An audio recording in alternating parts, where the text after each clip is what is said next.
It began on a night when no one should have been out walking, a night when the fog was so thick that even the trees seemed to vanish behind a white curtain. For friends had taken a wrong turn after leaving a party in a nearby town. Mark was driving, Daniel sat in the passenger seat, while Emily and Sarah were in the back.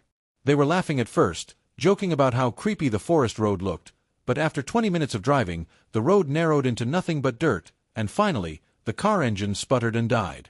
Mark cursed and hit the wheel, but no matter how many times he tried, the car refused to start again.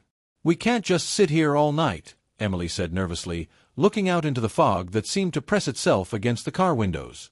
Daniel suggested they take the path he saw earlier, a trail that led deeper into the forest. "It has to lead somewhere," he said.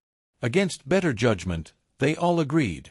They grabbed their phones and a small flashlight Mark had in the glove box, and stepped into the night. The forest swallowed them immediately. The sound of the world grew dim, muffled by the fog. Each step crunched on damp leaves, and every now and then one of them thought they heard something moving in the distance, branches snapping, the rustle of feet, but when they stopped to listen, it was silent again. Sarah muttered, "This doesn't feel right," but the others pushed forward. After half an hour, their nerves were frayed, their legs aching. Then Daniel spotted it through the mist, a shape, tall and crooked. As they approached, it revealed itself, a house. Alone, ancient, its wooden frame sagging, windows broken, roof almost caving in. Yet in one of those shattered windows, a light flickered. A single candle flame. The friends hesitated. "Who would live out here?" Emily asked, her voice barely above a whisper. Mark shrugged, but he couldn't hide the fear in his eyes. "Doesn't matter. If someone's inside, maybe they can help." They walked up the creaking steps of the porch, the boards soft under their weight as if rotting from the inside. The front door was half open, swinging slightly on rusty hinges. Daniel pushed it, and it opened with a groan. Inside, the air was heavy, thick with the smell of dampness, mold, and something metallic, sharp, almost like blood. The candle sat on a table in the center of the room. Around it were chairs, covered in dust and cobwebs. On the table, beside the candle, lay an old notebook. The cover was cracked leather, the pages yellow with age. Yet the ink inside looked fresh, black and wet, as if someone had written in it moments before they arrived. Mark picked it up and read the first line aloud, "Welcome. We have been waiting for you." A chill cut through them all. This is a joke, right?" Emily whispered. Daniel shook his head, his eyes darting around the room. "Who would joke out here? In the middle of nowhere?" Mark flipped another page. His lips moved, but he stopped before reading aloud. Sarah stepped closer. "What does it say?" Slowly, Mark turned the notebook toward them. On the page were words scratched in jagged letters. "Don't look behind you." Emily let out a nervous laugh, but no one else smiled. Then came the sound. A slow, deliberate creak, from the hallway behind them.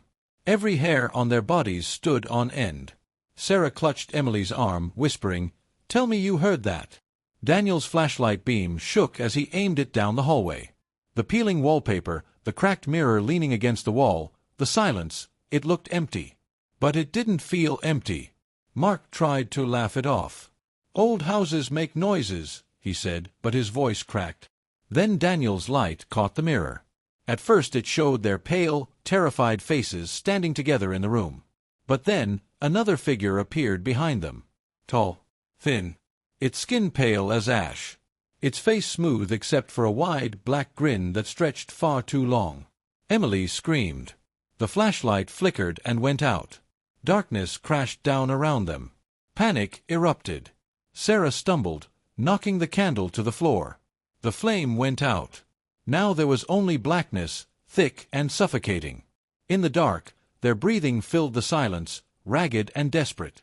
Then came the whisper, soft but everywhere at once, "We told you not to look."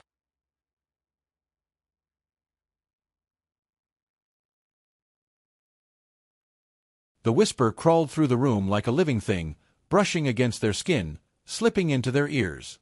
Emily sobbed and covered her face, but the sound didn't stop. It grew louder, echoing from the cracked walls, repeating over and over, "We told you not to look, not to look, not to look." Daniel forced himself to switch on his phone's flashlight. The weak light cut through the dark just enough to show the edges of the room. The mirror was still there, leaning against the wall, but it was no longer empty. Dozens of pale hands pressed against the inside of the glass, smearing it with black stains, clawing to get out. Sarah let out a strangled cry. "This isn't real. This can't be real." Mark grabbed her arm. "Don't look at it. Just don't look." But it was too late. One of the hands inside the mirror began to push through, its long, gray fingers stretching out of the glass as though the surface had turned to water. The air grew cold, their breaths visible in shaky clouds. Suddenly, the sound of small footsteps echoed upstairs. Quick, playful, like children running. The four of them froze. Emily whispered, "There's someone else here." Daniel shook his head violently. "No. No one lives here. Not anymore." But the sound grew louder, racing across the ceiling, until dust fell from the rotten boards above. Then, silence. The silence was worse than the noise. Sarah clenched her fists. "We have to leave. Now." They stumbled toward the door, but when Daniel yanked on the handle, it didn't budge. He pulled harder, grunting, but the door felt fused into the frame. Mark threw his shoulder against it, again and again, but it was like slamming into a wall of stone. Sarah pounded her fists and screamed for help, her voice echoing strangely in the room. The echo came back deeper, distorted, as if mocking her words. Emily turned to the window. The fog outside was pressed against the glass, swirling, pulsing, almost alive. Then words began to appear on the inside of the glass, written by an invisible hand, each letter forming slowly, "You cannot leave." Her scream tore through the silence. The others spun to see the message, their faces pale with terror. Mark backed away until he hit the wall, shaking his head. "No, no, this isn't happening." The fog outside thickened, hiding the forest completely, until it felt like the house floated in nothingness. The candle on the floor relit itself, the flame rising without a match, casting shadows that moved like living figures along the walls. And in the center of those shadows, near the bottom of the staircase, something stood. Small, childlike.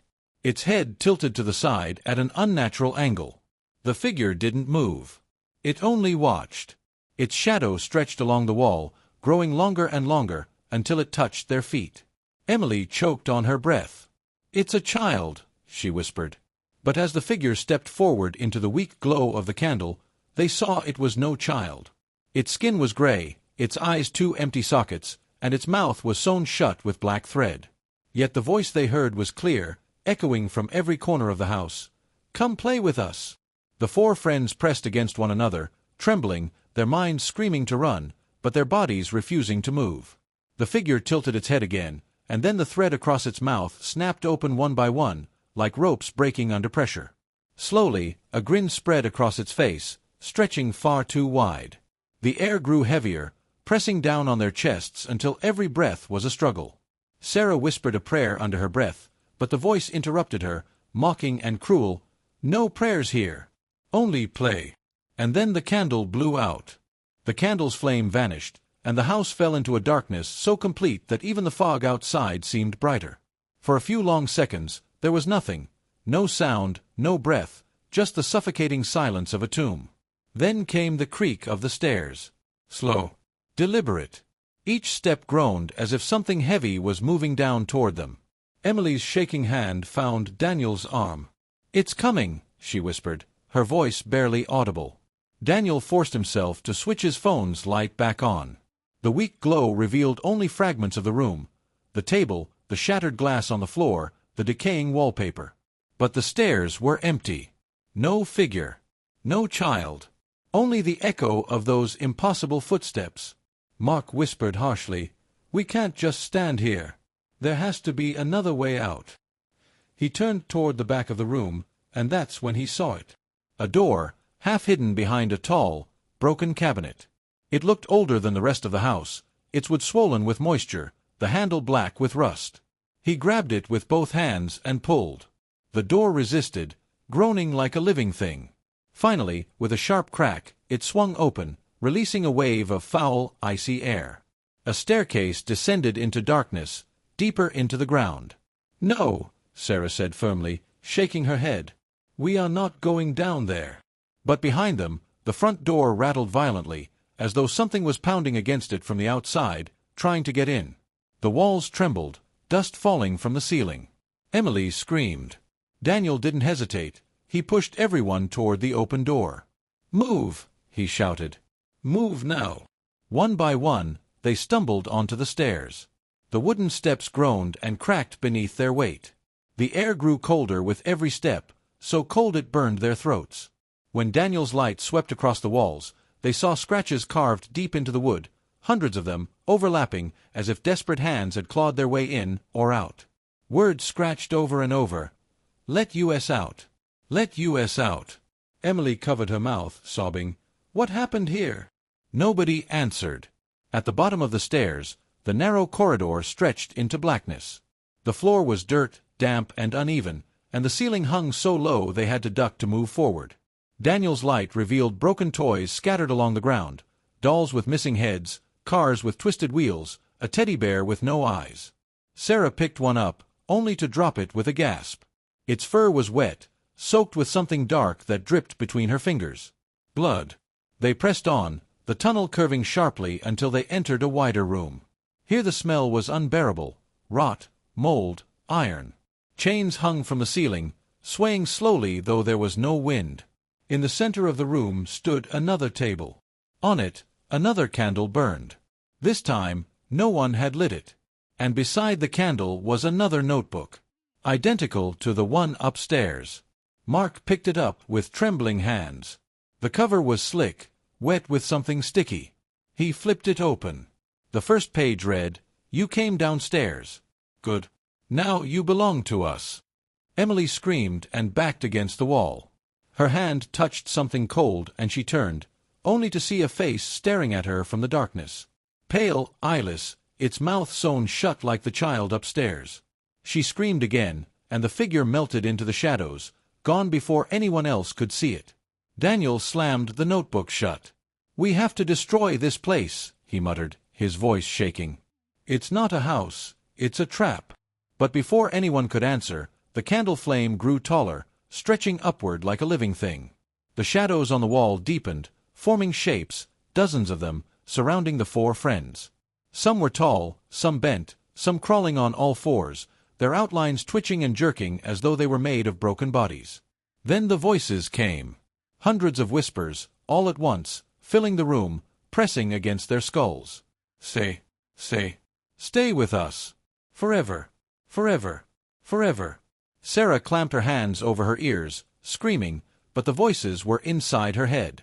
Mark grabbed her shoulders, shaking her. "Don't listen! Don't listen!" But it was too late. Her eyes rolled back, and she fell to the ground, twitching, whispering along with the voices. "Forever! Forever!"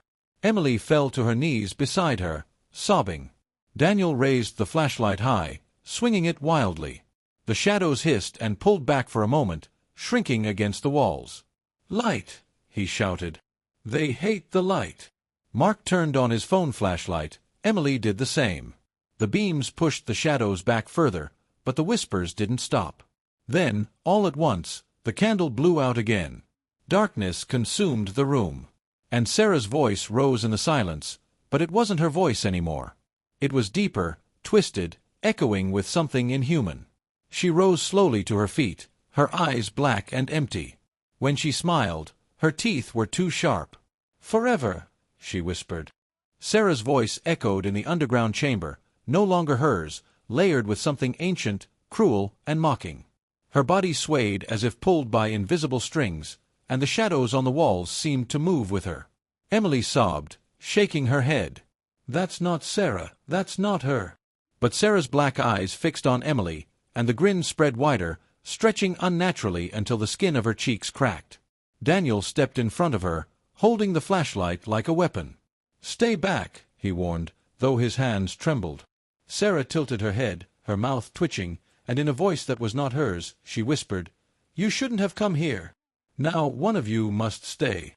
Mark grabbed Emily's hand and pulled her away, dragging her toward the tunnel they had entered through.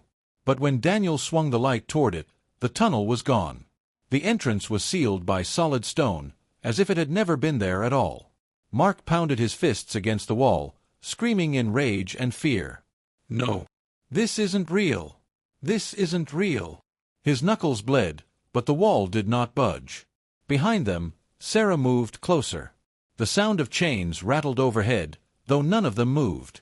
The other shadows crept along the dirt floor, some crawling on all fours, some dragging themselves as if their bones were broken.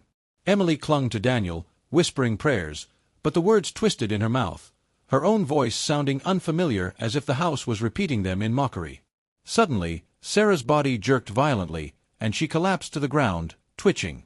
For a moment, her eyes cleared, her real voice breaking through. "Help me, please, don't let them take me!" Emily rushed forward, but Daniel pulled her back. "No. It's a trick," he shouted. But Sarah's hand reached toward them, her fingernails torn, her face wet with tears. "It hurts! It hurts!" she cried. Emily broke free and grabbed her friend's hand. For one heartbeat, she felt Sarah's warmth again. But then her skin turned ice-cold, and the shadows surged forward. Emily screamed as Sarah's grin returned, her grip crushingly strong, dragging Emily toward the center of the room. Daniel and Mark pulled at her, yanking her back, until at last she tore free. Sarah's body convulsed again, her limbs twisting in ways no human body should. She rose on her hands and feet like a spider, her head twisting backward until it faced them upside down. Her jaw snapped open wider than it should, the sound of bone cracking echoing through the chamber. The whispers grew louder, overlapping, suffocating. "Stay with us, forever, forever." Daniel raised the flashlight, its beam hitting Sarah directly. For a moment, she shrieked, the inhuman sound rattling the chains above. Smoke rose from her skin, and she recoiled, crawling back into the shadows. The other figures hissed, pulling away from the light as well. Mark shouted, "Keep the lights on her! Don't stop!" Emily scrambled for her phone, her trembling hands nearly dropping it before she managed to switch on the flashlight. Together, they pushed the shadows back, step by step, until Sarah melted into the darkness completely. Her laughter, cruel and hollow, echoed even as her body vanished. Emily sobbed, her voice breaking. "She's gone, she's gone!" Daniel shook his head. "No, she's not gone. She's still here." And then they heard it, the sound of footsteps upstairs again. Heavy this time. Not a child's feet, but something larger, dragging itself slowly across the floor above them. Dust rained down, and the wooden beams groaned as if they were about to snap. Mark whispered, "Something else is here." They turned, scanning the room with their lights, desperate for an exit. In the far corner, half buried under dirt and rubble, they found another doorway. It was smaller than the first, barely large enough to crawl through. Daniel shoved the debris aside and pushed Emily forward. "Go!" She hesitated, her eyes wide, but then crawled inside. Mark followed, then Daniel. The tunnel was narrow, suffocating, forcing them to drag themselves on hands and knees through the damp soil. Behind them, the voices grew louder, Sarah's among them, calling their names, mocking, begging. Emily sobbed as she crawled, her knees scraping raw against the earth. "We have to get out! We have to get out!" Daniel gritted his teeth, pushing her forward. "Keep moving! Don't stop!" The tunnel stretched on and on, twisting like a serpent, until at last they spilled into another chamber. This room was different. Cleaner. The walls were lined with shelves filled with objects, dolls, jewelry, shoes, old photographs. Dozens of them, maybe hundreds. Each one coated in dust, but arranged carefully, like trophies. Emily picked up a photograph. Her hands trembled as she wiped the dust away. It showed 4 people standing in front of a house. Their faces were pale, their eyes black. And the house, it was the same house they were in now. Mark snatched the photo from her hands and threw it across the room. "No, no, this can't be!" But when he turned, the shelves were no longer covered in dust. The objects gleamed as if brand new. The shoes looked freshly worn, the dolls unbroken, the photographs clear. Each one showed different groups of people. Couples, families, groups of friends. All of them standing in front of the house. And all of them had black, empty eyes. Emily dropped to her knees, shaking uncontrollably. "It's us. We're next. The candle in the center of the room flickered to life, its flame tall and steady. On the wall above the shelves, letters began to carve themselves into the wood, deep and deliberate, as though written by an unseen hand. You will never leave. You are ours now. The words carved into the wall dripped black, like ink or blood, the letters oozing down the wood as if the house itself was bleeding. Emily backed away, clutching her arms around herself, her lips trembling. It knows us. It knows we're here. Daniel grabbed her shoulders, forcing her to look at him. Listen to me. This thing wants us scared. That's how it controls us. We're getting out of here, do you understand? We're not dying here. His words were strong, but his eyes betrayed him. He didn't believe what he was saying. Mark stumbled through the room, his light flashing wildly across the shelves. This is all wrong. Look at this. Look at this. He picked up a silver locket from one of the shelves. When he opened it, there was a picture of a girl inside. Not a stranger. Emily. Her face was exactly as she looked now, down to the fear in her eyes. Emily screamed and smacked it from his hands. The locket clattered on the dirt floor, and the picture inside withered, turning black and curling into ash before their eyes. Don't touch anything, Daniel hissed. It's all part of it. But then the shelves began to shake on their own. One by one, the objects rattled, then flew across the room. Shoes, dolls, watches, photographs, everything hurled itself against the walls. The sound was deafening, a storm of memories not their own. Emily dropped to the ground, covering her head. Mark and Daniel shielded her, the lights from their phones flickering under the chaos. The candle in the center of the room burned taller, its flame stretching toward the ceiling until it turned black. The shelves went silent. Every object dropped at once, clattering onto the dirt. And then came the laughter. Not a child this time, not Sarah. Something older, deeper, crawling through the walls like worms. Daniel aimed his light toward the corner, and his jaw locked tight. A shape unfolded itself from the shadows. Tall, impossibly tall, its body thin and stretched, its arms dragging along the floor. Its head brushed the ceiling as it bent forward, its face blank except for a gaping mouth filled with teeth that weren't teeth at all, too long, too many, jagged like broken glass. It took a step forward. The ground trembled. Emily screamed and staggered back, but the shelves behind her slammed shut, trapping her in the corner. Daniel swung the flashlight at the creature, and for a moment it recoiled, its body shuddering like smoke in the wind. But then it leaned closer, and the light began to dim in Daniel's hand. The battery drained before his eyes, the glow shrinking until nothing was left. The darkness swallowed them again. Mark's voice cracked in the black. We're going to die here. No, Daniel growled, though his voice was shaking. No. There's always a way out. He reached for the wall, feeling blindly until his hand hit wood. A door frame. Another passage. Here, he shouted. He pulled Emily toward it, Mark stumbling after. The door opened with a scream of rusted hinges, revealing another tunnel, this one narrower than before, lined with stone. They didn't hesitate, they ran. The tunnel twisted endlessly, the air growing colder, the whispers following close behind. Every step echoed like someone, or something, was chasing them. Emily's sobs bounced off the stone, mixing with the sound of their pounding feet.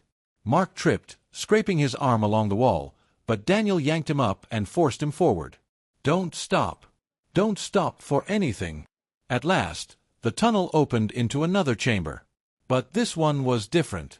There was no candle, no shelves. Only a single chair in the middle of the room, lit by a faint glow from nowhere. On the chair sat Sarah. Her eyes were still black, her grin too wide, her body stiff and unmoving. She tilted her head slowly as they entered. You left me, she whispered, her voice layered with echoes. You left me with them. Emily's knees buckled, and she collapsed. Please, Sarah, it's not you, it's them. Fight it. But Sarah only laughed. It was a hollow, endless sound that filled the chamber, shaking the walls. Then, without warning, her body jerked violently and snapped in half like a doll. The pieces of her fell to the dirt, and from her broken body, shadows poured out like smoke. They filled the room, twisting into shapes, faces, hands, mouths, all screaming silently. Mark tried to turn back, but the tunnel they came from was gone, sealed by solid stone once more. They were trapped again. Daniel lifted his light, but it barely flickered now, weak and useless against the tide of darkness. Emily clutched him, whispering over and over, "We're next! We're next! We're next!" And from the swarm of shadows, a voice rose, louder than the rest. Deep, guttural, ancient. "The house remembers. The house keeps what it is given. And it has chosen you." The words vibrated through the chamber, shaking the air until their ears rang. Emily pressed her palms against her head, screaming. Mark staggered backwards, slamming against the wall, but there was no way out, no door, no tunnel. Daniel forced himself to breathe, his chest rising and falling in heavy gasps. "No," he whispered. "We're not staying. We're not part of this." But even as he spoke, the ground beneath them began to change. The dirt rippled like water, softening, swallowing Sarah's broken remains until nothing was left. In its place, the floor hardened into black stone, smooth and polished, reflecting their terrified faces like a mirror. Emily stared at her reflection. At first, it was normal, her tear-streaked cheeks, her trembling lips. But then the reflection smiled, even though she did not. Its eyes turned black, its grin stretched wide. Emily shrieked and pulled back, tripping over her own feet. Mark reached down to help her, but when he glanced at his own reflection, he froze. The face staring back at him was older, rotted, his skin gray, his eyes hollow sockets. He staggered away, shaking his head violently. "No, no, that's not me. That's not me." Daniel gritted his teeth, forcing his light across the room. The walls had changed too. They were no longer stone, no longer wood. They were covered in photographs, thousands of them, pinned edge to edge until not an inch of bare wall remained. Daniel stepped closer, his stomach twisting. The photographs showed people. Different people in every picture. Men, women, children, families, groups of friends. All smiling. All standing in front of the same house. The same house they were in now. Emily's voice cracked. "They were all here, like us." Mark staggered forward, pulling one photograph from the wall. As he held it up, the image began to move. The people in it turned their heads slowly, their black eyes locking on him. Their mouths opened in unison, whispering something he could not understand. He dropped the photo, but the whispers didn't stop. They grew louder, echoing through the chamber, overlapping voices of hundreds, all chanting at once. "Stay, stay, stay." The photographs began to peel themselves from the walls, one by one, drifting to the ground like dead leaves. But as they fell, the images inside them twisted, showing not strangers anymore, but Emily, Mark, and Daniel. Different versions of them. Smiling. Dead. Screaming. Hanging from chains. Lying in coffins. Daniel grabbed Emily's arm, pulling her toward the center of the room.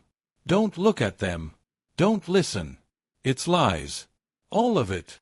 The candle in the chamber relit itself, the black flame taller than before. And from the shadows, Sarah's voice returned. "It's not lies," she whispered. Her body, whole again, stepped forward from the darkness. Her head tilted, her grin wide. "It's your future." Emily sobbed, shaking her head. "No, no, Sarah, please." But Sarah didn't move like a human anymore. Her body twitched and jerked with every step, her arms bending backward as if her bones were rubber. She reached for Emily, her black eyes glimmering in the candlelight. Daniel shoved Emily behind him, raising the flashlight. "Stay back." The light flickered weakly against her, but this time she did not recoil. She only laughed, her voice hollow and endless. The chamber shook. The photographs on the floor burst into flames, curling into ash. The black stone under their feet cracked, and through the cracks, hands began to crawl. Pale, skeletal hands, grasping at their ankles, pulling, scratching. Emily screamed as cold fingers wrapped around her leg. Mark kicked wildly, his shoe slamming against the bony wrist of one hand, snapping it in half. But more replaced it, hundreds of them clawing their way from beneath the floor. Daniel pulled Emily and Mark toward the far side of the chamber, but there was nowhere left to go. The walls pulsed, closing in, the ceiling lowering inch by inch. Emily sobbed, clawing at her hair. "We're going to die here. We're going to die here." Daniel shouted over the noise, his voice raw. "Not if I can help it." He swung his flashlight like a weapon, smashing it against the wall. The light shattered, but as the glass cracked, the wall split open. Behind it was another passage, a sliver of darkness that seemed to breathe. Without thinking, he shoved Emily and Mark through it, forcing his own body after them. The moment they passed through, the chamber collapsed behind them. The sound of shattering stone, screaming voices, and Sarah's laughter filled the air until it was cut off by silence. They tumbled into another corridor, gasping, their bodies covered in dust and blood. For a moment, there was only silence. No whispers. No shadows. Just the sound of their own terrified breathing. Then Emily lifted her head. At the end of the corridor stood a door. It was wooden, tall, and unlike anything they had seen in the house before. The wood was clean, polished, shining as if it had just been built. On it, in gold letters, was a single word, "Exit." Emily sobbed with relief, crawling toward it. Mark followed, stumbling on weak legs. Daniel narrowed his eyes, suspicion burning through the fear. Nothing in this house had been what it seemed. Still, the word pulled at him like gravity. Exit. Freedom. Salvation. Emily reached the door first. She grabbed the handle and pulled it open. On the other side was not the forest. Not the night. It was their car. Parked on the side of the road, headlights still glowing, the engine humming softly. The party music still playing on the radio. As if nothing had happened. Emily screamed with joy. "We're out! We're out!" She sprinted through the doorway, running toward the car. Mark followed, laughing and crying at the same time. Daniel stood at the threshold, staring. His instincts screamed at him. But the sound of Emily's voice pulled him forward. He stepped through. The door slammed shut behind them. And all three of them realized, too late, that the forest outside was gone. The car was there. The road was there. But above them stretched not the sky, not the stars, only endless black. The ground beneath their feet pulsed like flesh. The trees were gone. The air smelled of rot and blood. And in the distance, Sarah's laughter echoed once more. Welcome home. The air was wrong. Heavy, damp, thick with the copper stench of blood. Emily clung to Mark, her nails digging into his arm as her wide eyes darted across the black sky. There were no stars, no moon, no horizon, only a void that seemed to swallow everything. Their car stood where it always had, headlights glowing faintly, the radio still humming with the same song from the party. It should have felt familiar. Safe. But the ground beneath them pulsed faintly, as if it had a heartbeat. Daniel crouched, pressing his palm against the dirt. No. Not dirt. Flesh. The ground was soft, warm, slick. He pulled his hand back, shuddering. This isn't outside. We're not out. Emily shook her head violently, tears streaming down her face. No, it's the car. It's real. It has to be real. She stumbled forward, yanking the door open. The inside looked normal. The seats, the steering wheel, the smell of gas and leather. She climbed inside, slamming the door shut behind her. Mark rushed after her. Emily, wait. He opened the passenger door, sliding in beside her. It's fine, she gasped, fumbling for the keys still in the ignition. She twisted them. The engine roared to life. The headlights flared brighter. Relief flooded her chest, tears turning into wild laughter. See? We made it. We're out. Daniel stood frozen, watching from outside. Something was wrong with the lights. They weren't shining on the road. They were shining into nothingness. The beams stretched forward, but instead of fading into fog, they bent upward, twisting like tendrils, disappearing into the black sky. Then he noticed the steering wheel. It wasn't leather anymore. It was skin. Veins throbbed under Emily's hands as she clutched it tighter. She didn't notice. She was still laughing, still crying, still whispering, "We made it! We made it!" Mark turned to Daniel, his face pale, his lips trembling. "It's not real!" Emily screamed. The seats beneath her moved, tightening around her body like muscles. The seatbelt snapped across her chest, pinning her down, But they weren't seatbelts at all, they were sinewy ropes of flesh, sprouting from the car itself. The doors slammed shut, sealing her inside. She shrieked and pulled, but the car swallowed her deeper, the dashboard melting, stretching, crawling over her body like a mouth. Mark clawed at the door, shouting her name. "Emily! Emily, fight it!" He yanked the handle until his fingers bled, but it would not open. The windows turned black, then red, then clear again, showing Emily's face pressed against the glass. Her mouth was wide, her eyes bulging, as though she was screaming, but no sound came out. Then, in a blink, she was gone. The car was empty. Mark staggered back, his chest heaving. No, she was just here. She was just. The headlights flickered and the radio grew louder, the song warping, slowing, the cheerful notes turning distorted, demonic. The voice on the radio began to speak instead of sing. "One by one, you will all belong to the house." The car engine roared again, but the tires did not move. They melted into the ground, fusing with the pulsing earth. The metal frame twisted, groaning like a wounded animal, until it collapsed inward with a sickening crunch. When the noise faded, nothing was left. No Emily. No car. Just the endless flesh-like ground. Daniel pulled Mark to his feet. "We have to move. Now." Mark fought him, tears streaming down his face. "I'm not leaving her." Daniel's voice broke into a scream. "She's gone. Do you want to die with her?" The void around them shifted.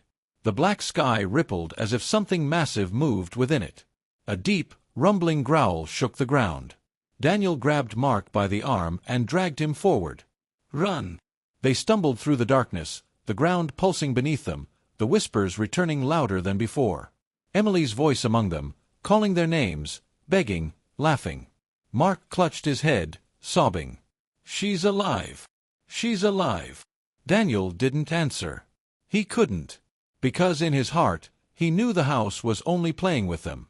After what felt like hours, they saw it. Another building in the distance.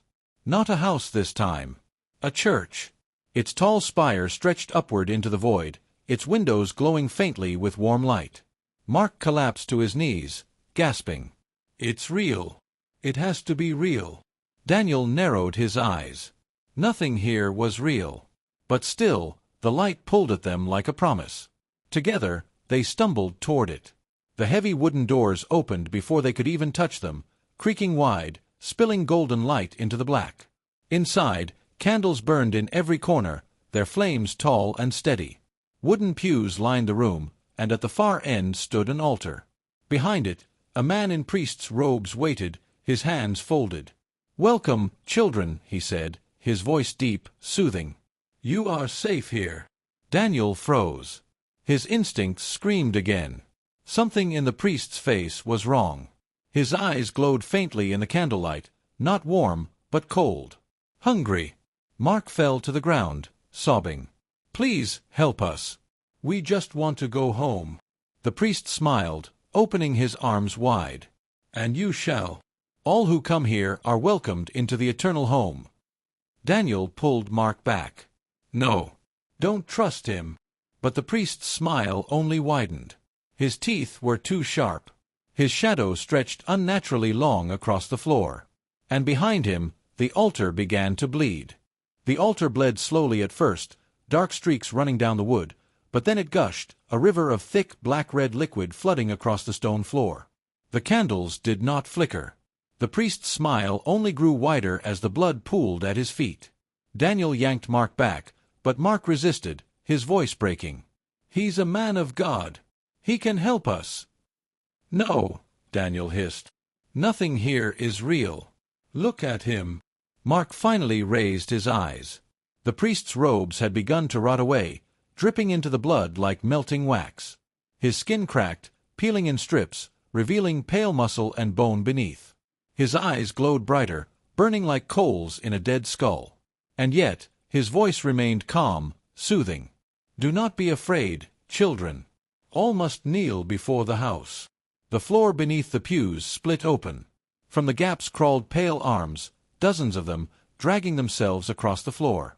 Some ended in hands, others in claws, all reaching, grasping, desperate. Mark shrieked, scrambling back, but one of the hands caught his ankle. He kicked violently, the bone snapping with a sickening crack, but more arms surged forward. Daniel pulled him free, hauling him toward the door. The priest raised his hands high. His voice shook the church, echoing through the rafters. "The house remembers all who enter. You cannot run from it. You can only kneel." The pews erupted in flames. The wooden beams above groaned and cracked, the candles flaring taller, their flames turning black. The stained glass windows shattered inward, raining down shards of glass. But outside the broken windows there was no void, no sky, only the house. Its walls stretched impossibly tall, wrapping around the church, swallowing it whole. The spire bent, twisting like bone under pressure. Daniel dragged Mark toward the doors, but as he pushed them, the wood dissolved beneath his hands.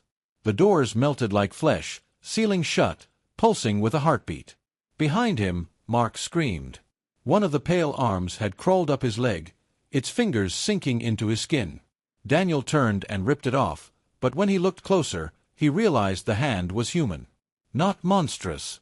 A woman's hand. Her face pressed through the floor, her mouth opening wide, screaming silently as she sank back into the blood. Mark collapsed, sobbing uncontrollably. "It's never going to let us out. It's never going to let us go." Daniel shook him violently, his voice breaking. "Don't say that. Don't you give it what it wants." The priest's laughter filled the chamber, deep and endless. His body had fully unraveled now, nothing but shadow and bone wrapped in strips of decaying flesh. He stepped down from the altar, the blood parting under his feet. "Every soul feeds the house.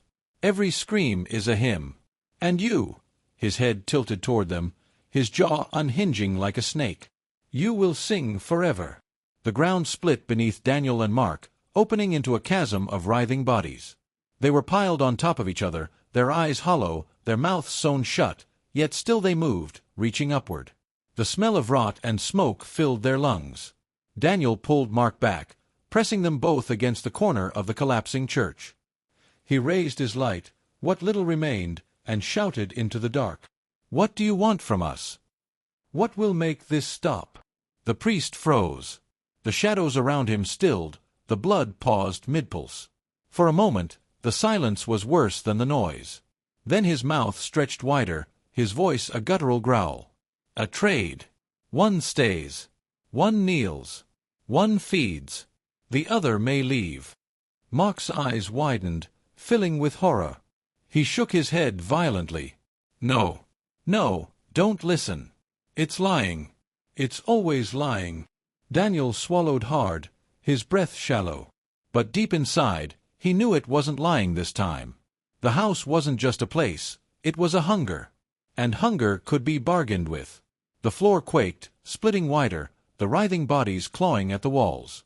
The church roof caved in, but instead of rubble, black sky poured in, swallowing the space. Daniel grabbed Mark by the shoulders, his eyes wild. "If we don't choose, it takes both of us.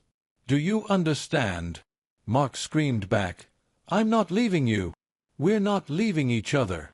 The priest stepped closer, towering over them, his shadow engulfing the walls. "Choose," he whispered, "or kneel together." The arms surged again, grasping at their legs, their clothes, their skin. Daniel ripped himself free, dragging Mark with him toward the altar. "There has to be another way," he muttered desperately, his eyes scanning the bleeding wood, the broken windows, the endless void beyond. "There has to be." But in his heart, he knew the truth. The house had never let anyone go. Not without a price. And somewhere in the blood-soaked shadows, Emily's voice echoed, soft and broken. "Leave me here. Save yourselves." Mark's face twisted in agony. "She's alive." Daniel's grip tightened. His heart pounded, his mind torn between fight and surrender. The church groaned around them, the priest's laughter shaking the ground. The choice pressed down on him like a weight heavier than death. And then the black flame of the altar rose higher, swallowing the ceiling, burning everything away. The black flame licked the rafters, swallowing the last remains of the church. The walls melted into the void, leaving Daniel and Mark stranded on a small island of broken stone, blood still seeping from the cracks. The priest's laughter thundered above them, deeper and deeper, until it became the voice of the house itself. It shook their bones, rattled their lungs, pressed against their skulls. One stays. One kneels. One feeds. The other may leave. Mark shook his head violently, clutching Daniel's arm.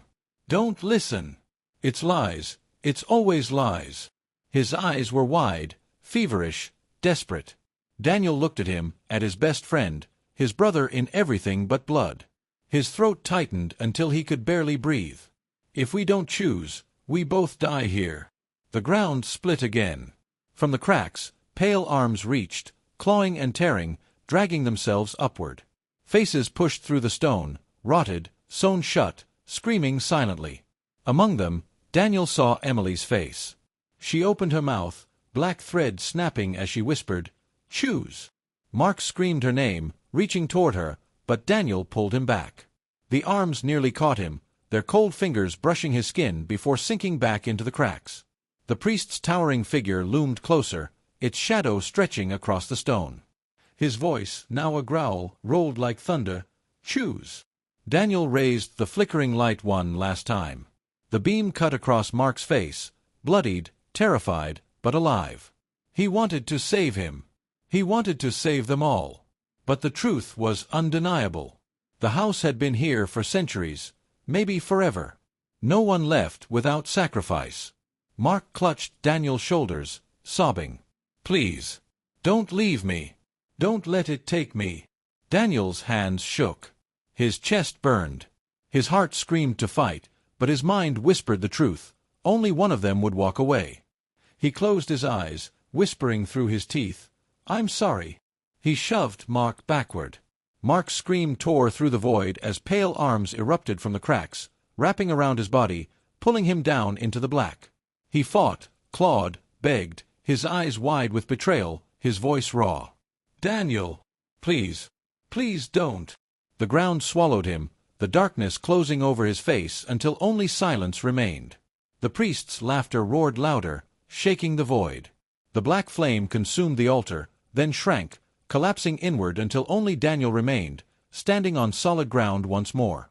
The church was gone. The blood was gone. The shadows were gone. He stood on a road. The real road. His car sat a few feet away, engine silent, headlights dead. The forest stretched around him, fog curling between the trees.